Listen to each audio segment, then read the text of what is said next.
What's up, everybody? Welcome into Between the Tackles. Michaela Vernava alongside Zach Cox and Doug Kide coming at you from the hall at Patriot Place, which is pretty exciting because, first of all, it's a cool place to be, and second of all, we are not freezing cold, so that's pretty awesome. To be, also a warm place to be. Exactly, exactly. Yes. And a lot of hot news buzzing around Foxborough this week because the Patriots lost to the Dolphins, but can confirm, sky still intact here in Foxborough. Yes, the sky did not fall. No. So let's start this podcast out talking about the latest news. Sounds like it's not official yet, but the Patriots will be signing wide receiver Kenny Britt. Do you guys know about that? Yeah, the Patriots are really going to have to make 3 roster moves coming up. It looks like they are signing Kenny Britt according to multiple reports. Rob Gronkowski is coming off suspension, so they'll have to release a guy to make room for him.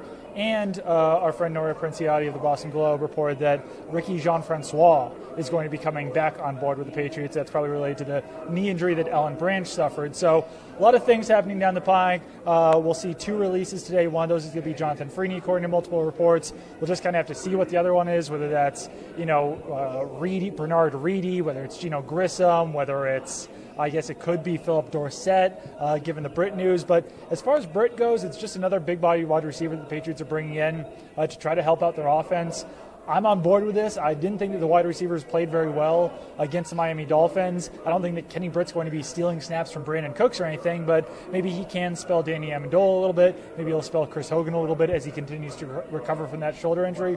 And he should be a better 4th option than Philip Dorsett, who, despite his speed, despite the pedigree they came into the NFL with, really has not done a whole lot as a Patriot so far. So Britt's definitely an interesting name. He's been around forever. He's very good friends with Devin McCourty from their time together at Rutgers, very good friends with Jason McCourty, Devin McCourty's twins. So, he has had a lot of issues in the past off the field, but perhaps being with Devin McCourty here with the Patriots can help him stay away from those, at least in the time that he's still with the Patriots. Yeah, the wide receivers getting open in Miami was definitely an issue Monday night. Another issue, the pass rush. And so with that, let's get into the injury update. Kyle Van Noy and Trey Flowers obviously did not play Monday night. First of all, do you guys think that was done to preserve them and try to get them top shape? Hold on, guys. We got some late breaking news here. Can we get like a ding ding ding via Twitter? Horn. Hold on. Let's get this to is exciting stuff. Kenny Britt is officially signed. Official. It's official. Let's see who was released to make room for him. The Patriots released Jonathan Freeney and Bernard Reedy. They also placed Marcus Cannon on injured reserve. Ooh. So that is a very big deal. That means that Cameron Fleming and Adrian Waddle will be the right tackles moving forward here. I'm sure that Waddle will be placed in there at right tackle once he's back healthy, but Cameron Fleming has been filling in there. So that's another.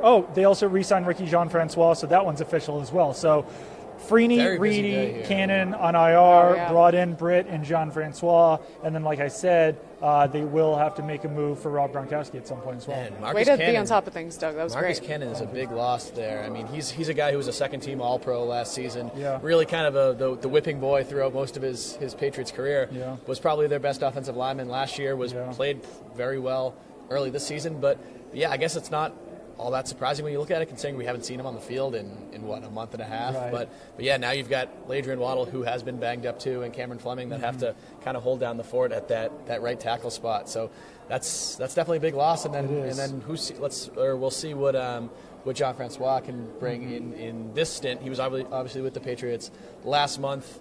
He was okay. Didn't make too significant of an impact, but I'm curious to see how his return connects with Alan Branch, who left that last game with a knee injury. Branch obviously hasn't played as well this season as he did in the past, but that would still be a pretty significant loss if they lose him for a Definitely would be, yeah. I guess it's a good sign that he's not going on IR today, but Cannon that's a really big one. That is a huge hit to the Patriots offense. So sticking with the defensive side of the ball, what do you guys know of the latest in terms of the availability of Trey Flowers and Kyle Van Noy? Do you think we'll see them in Pittsburgh? I think we could see Trey Flowers in Pittsburgh because he practiced last week. Van Noy's really kind of up in the air right now because he didn't practice and he really re-aggravated that calf injury in their win against the Bills. Yeah, but the fact that the Patriots were okay with letting go Jonathan Freeney maybe give some credence to the fact that Kyle Van Noy might be on the way back, but we also don't know what the deal is with David Harris. He was technically a healthy scratch for this game, at least it appears so, because he wasn't on any injury reports. Yeah. But we did see him working out with doctors before the game, so he might be dealing with an injury too. But if that linebacking core was really banged up, I don't think that they would have let Jonathan Freeney go, even though they did have to give up somebody to open up those roster spots. So we'll see. We've got practice coming up in a little while, so we should know a little bit more once we see who's out on the field. Yeah. And an injury-related question, and this takes us into our next segment. What is wrong with Tom? He's got that Achilles injury. Doug, Zach, you guys, from what you can tell, do you think that this is nagging at him more than we've been led to believe by the team, given what we saw from him Monday night? I think it might be. I think that a lot of the issues Monday night were related to Rob Gronkowski being out for that game with the suspension. But, I mean, Tom Brady had a 110-something passer rating before ever suffering the Achilles injury. Since then, his passer rating has dropped down to 83. He's thrown interceptions in all 3 games that he's been bothered with an Achilles injury. Had 2 in this game against the Dolphins, and just seemed like he wasn't able to put quite as much juice on the ball on a few passes out there. Not only the deep balls that were intercepted, but there's also a back shoulder throw to Brandon Cooks down the sideline that, if the timing had been better on the play, it probably would have been a reception. But the ball floated a little bit out there, and the Dolphins cornerback, I believe it was Xavier Howard, was able to get his hand on the ball. So that's something that you don't typically see out of Tom Brady, and I think that Achilles probably is bothering him, but maybe it will get better by the time the playoffs roll around. But for now, he might not be the same exact Tom Brady that we were seeing earlier in the season. Yeah, I think it was kind of a perfect storm of negativity, I guess, almost for the Patriots in this past game, because they weren't getting none of their receivers were getting open in kind of the intermediate space, and their kind of short passes, screen passes, weren't really working out for most of the game. So it was Tom Brady basically just chucking the ball down the field to Brandon Cooks and Chris Hogan, which, as we saw early this season in Kansas City, or against Kansas City rather, doesn't usually work out. I mean, as good as Tom Brady is and as good as he has been at throwing the deep ball over the last 2 seasons, when you're just whipping the ball up kind of in desperation into double coverage to guys like Brandon Cooks, who aren't really all that good at battling for the ball and creating separation and breaking tackles, kind of breaking away from defenders, all that, it's not really the recipe for success. And Chris Hogan's a little bit better in that regard, but he just came back from a month on the injured list with that shoulder injury, so he's probably not fully back to kind of full game speed yet. So it was really just kind of, it was a bad combination. But I would agree that Tom Brady, this was probably the worst game he played all season. If it wasn't the worst, it was definitely one of the worst. It's definitely up there with Week 1 against the Chiefs when he also struggled. At least his accuracy was just as bad as it was in that Week 1 game, yeah. So it will be good to see if they're adding Kenny Britt, and hopefully the receivers are able to get open, because especially now with Cannon out, his time in the pocket, and especially with the Achilles, I mean, you don't want to see him getting hit. You want to see him upright and able to hit those wide receivers. And I want to move on to Week 14 takeaways. I keep forgetting what week it is. It's hard to keep track at this point. It is really flying by. It's flying by, and it's a weird season, but my biggest Week 14 takeaway is that I don't think that there is a takeaway. And I mean by that everyone's been freaking out. Obviously, what happened Monday night was not what I think anyone expected. The Patriots went into that game double-digit favorites.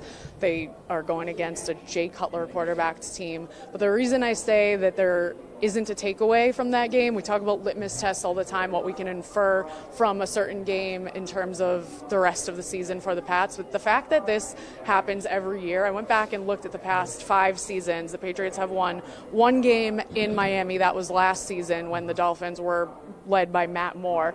The other 3 games in the past 5 years that they've played down in Miami was Ryan Tannehill threw more touchdown passes and fewer interceptions than Brady, and also finished each of those games with a higher passer rating. So this happens all the time, and the Patriots have never, in those 3 years where they lost, they went on to either win the Super Bowl or lose the AFC Championship in Denver. So it's not like their season came to a screeching halt and the sky fell down. So that's what I mean by I just don't think there is anything we can take away from Monday night. For whatever reason, Tom Brady just struggles in Miami for basically his entire career. I know it's always been, Denver's always the place that's talked about that as the most difficult venue to play in for the Patriots, but Miami is pretty close. I mean, Tom Brady's now 7-9 in Miami, and I believe he's something like 25-6 in Buffalo and MetLife Stadium combined. So he's fine against the rest of the AFCs. For whatever reason, when he goes down to Miami, usually can't really get it done. But my biggest takeaway from this game is kind of similar to yours, is that the Patriots, if the Patriots don't have Rob Gronkowski, they're in big trouble. But if they do have Rob Gronkowski, I think they'll still be fine. I mean, I don't think you can draw any sweeping generalizations or conclusions or anything from this game, even though their offense looked pretty bad throughout most of the time. They didn't have their best offensive weapon, so you really have to kind of change your entire game plan where Rob Gronkowski's not out there. So as long as he doesn't suffer an injury over the last 3 weeks of the season, I don't think the offense is going to look like it did Monday night in Miami. I think one of my biggest takeaways is just that, in retrospect, that line was ridiculous. Yeah. No Rob Gronkowski in the offense, no Trey Flowers, no Kyle Van Noy. Right before the game started, I arrived very late for the game, but I turned to our buddy Kevin Duffy and I said, just to get this on the record, I think the Patriots are going to lose this game. I probably should have actually written that and said that throughout the week. Hate but when that just happens. A last second thought, I was like, I could easily see the Patriots losing this game because of the no Rob Gronkowski, because of no Trey Flowers.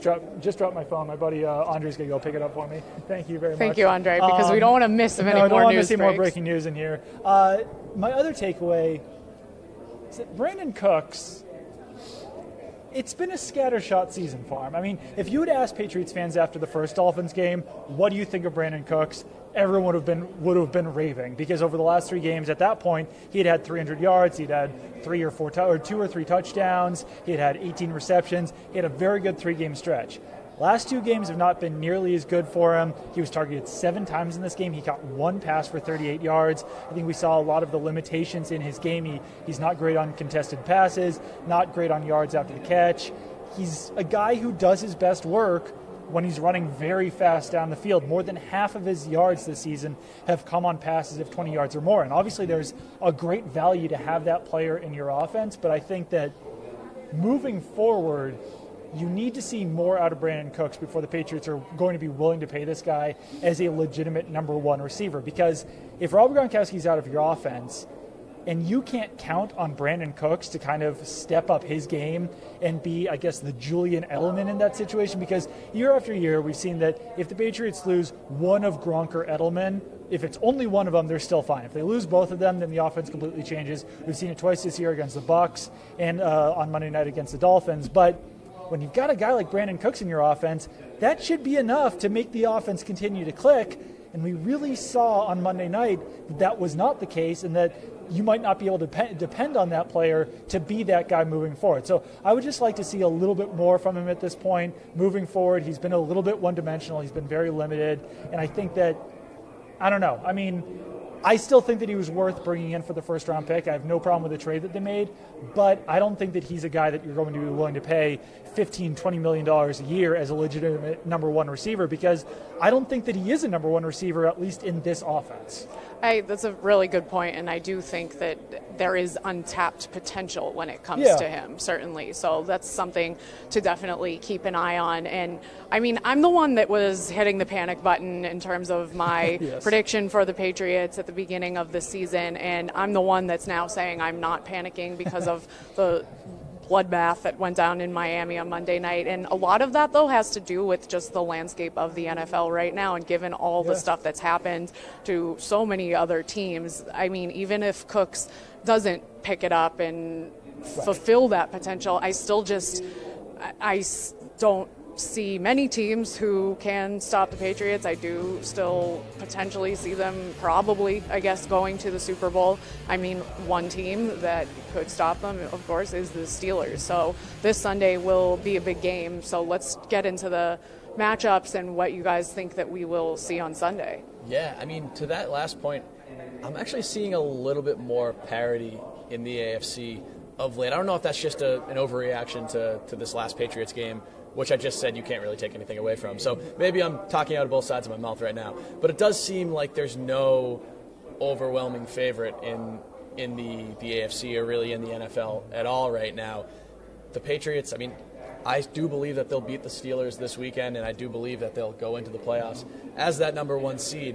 But they definitely showed some chinks in the armor, I guess. And I mean, Pittsburgh's playing well, Jacksonville's playing well, some other teams are playing well. But if we want to focus on this week, this is a really, really good Pittsburgh Steelers team, especially a really, really good Pittsburgh Steelers offense. I mean, Le'Veon Bell and Antonio Brown are both just playing absolutely out of their mind of late. I mean, you look at what Antonio Brown has been able to do in the last 4 weeks. He's averaging 156 yards receiving per game over the last 4 weeks, which is incredible. No Patriots receiver has even had 150 yards in a single game this season. He's done it pretty much every game. Ben Roethlisberger has really elevated his play after kind of starting the season pretty slow. I mean, I know I had him on my fantasy team earlier this year. I dumped him. He wasn't getting the job done. Getting it done. He's picked it up of late. And he even admitted at the beginning of the season, maybe I've lost it, and then next thing we know, it's vintage Big Ben. Yeah, I know. Our producer Andre actually informed me yesterday. I think he is the only quarterback that's had 3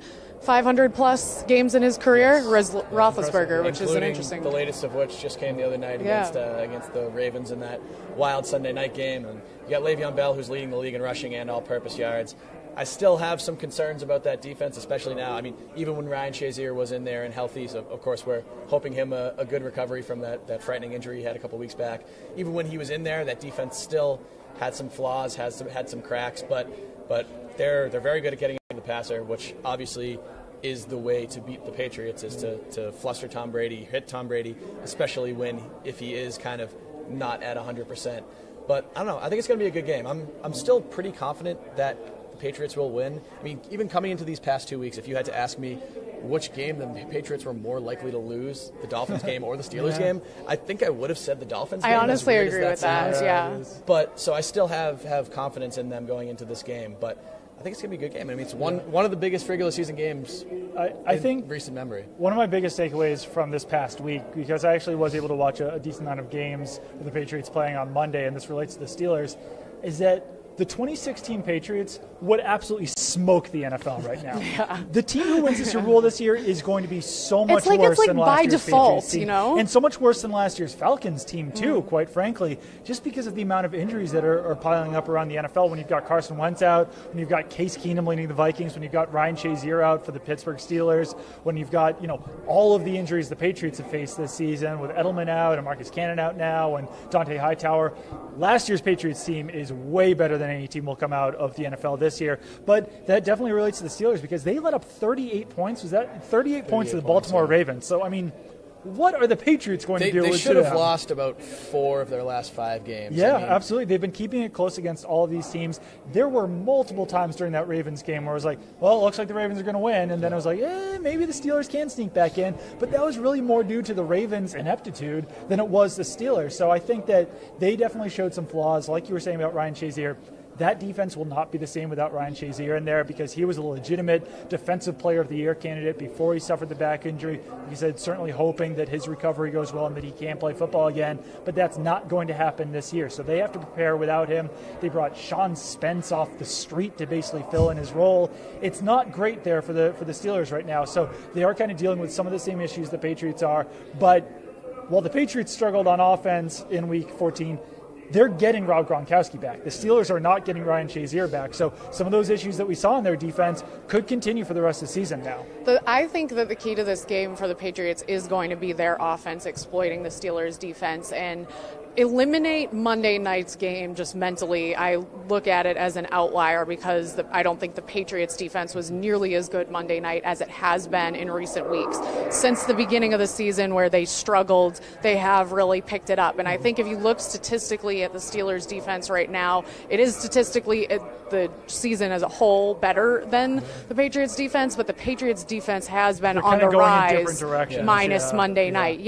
Whereas the Steelers defense has been on the decline, then plus, as we've mentioned several times, the Shazier injury. But I do think also the Steelers seem to have a fight in them, like a little, extra motivation in the past few games that they've pulled off. I'm sure the Shazier factor is definitely going to help in that regard. They're definitely a motivated team right now. This is a team that's been talking about this Patriots game for weeks now. Even Mike Tomlin has basically, I think it was 2 or 3 Monday nights ago before the game, before their Bengals game, he did an interview basically saying he can't wait to play the Patriots, even when they had 2 games before that. You never see a professional sports coach do that, but we talked to him today. He's just like, hey, this is the way I go. I mean, we're excited for this game. It would be disingenuous for me to say that I'm not excited for it. So they're fired up. They're going to come out swinging this game. Also probably going to want revenge for the AFC Championship game loss. I'm curious how you guys think the Patriots will go about covering Antonio Brown. That's something that I really want to get to, because I'm just curious do you think they'll have Gilmore on him?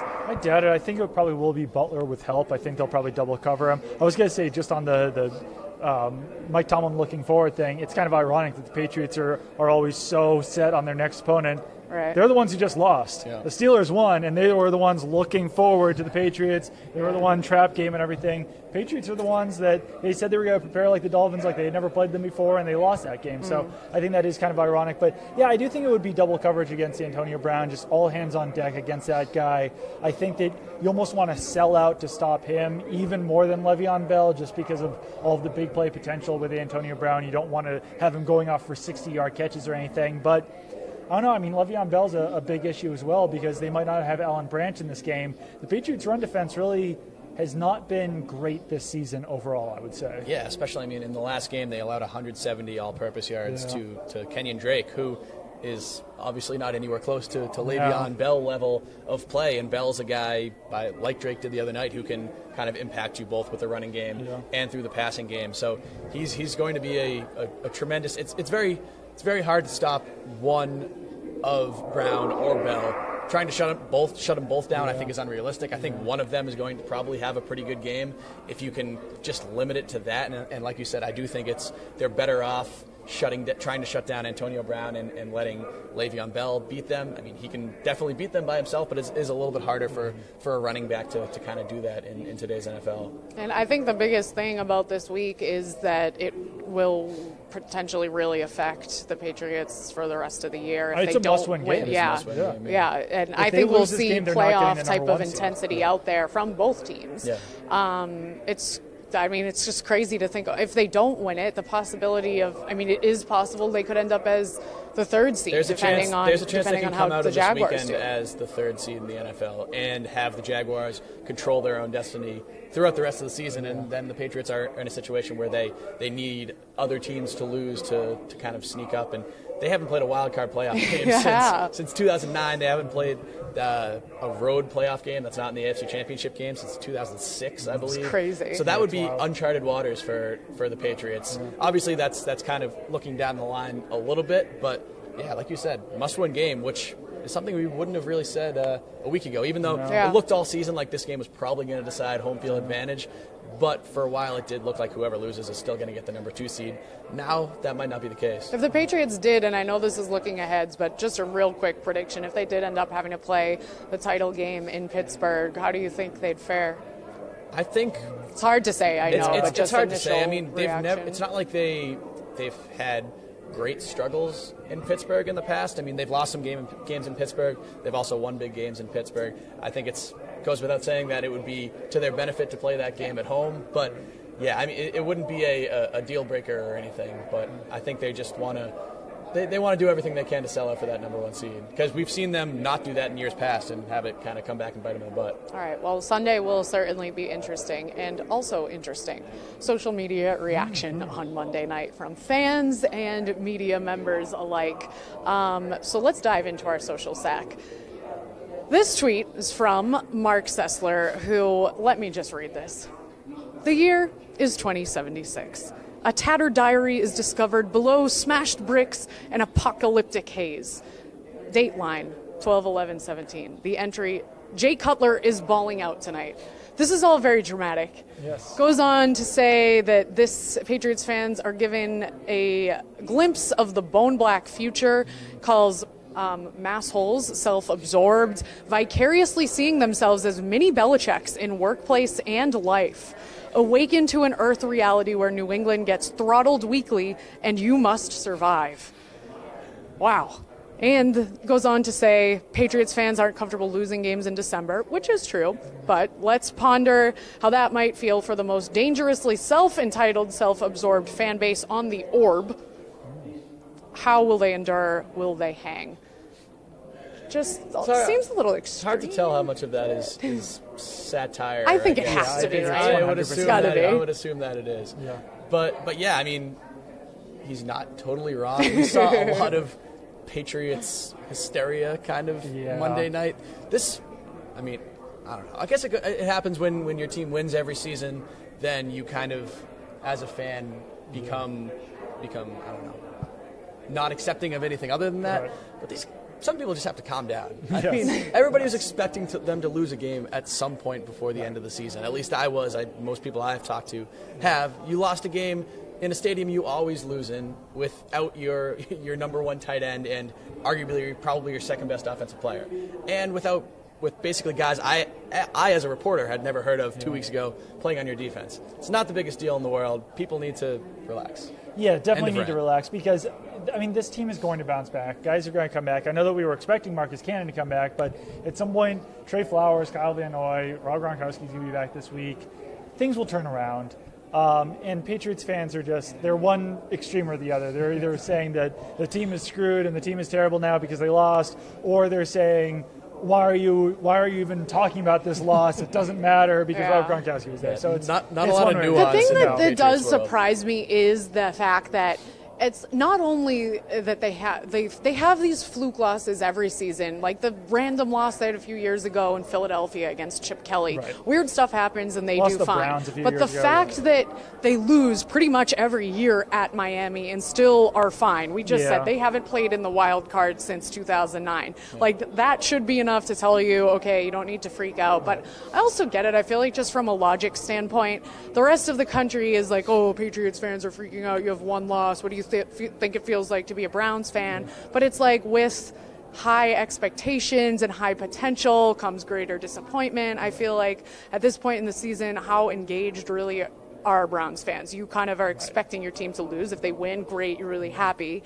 But the expectations are for the Patriots to win, and people are very engaged. So it makes sense. It's kind of funny, I guess. It gets old, but one thing that will be pretty funny moving forward and pretty interesting to watch, if the Patriots do lose this weekend and if the Jacksonville Jaguars win and the Patriots drop down to third, you know who the Jaguars play next week?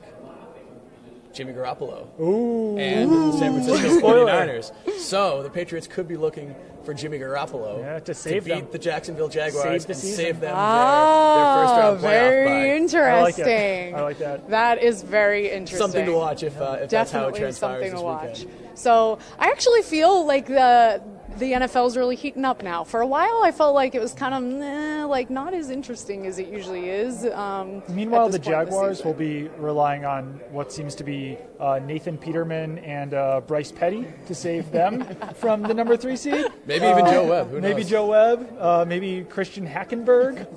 So, sorry, Jaguars fans. So, a lot of things to keep eyes on. Not sure if we have enough eyes, but we keep an eye on everything.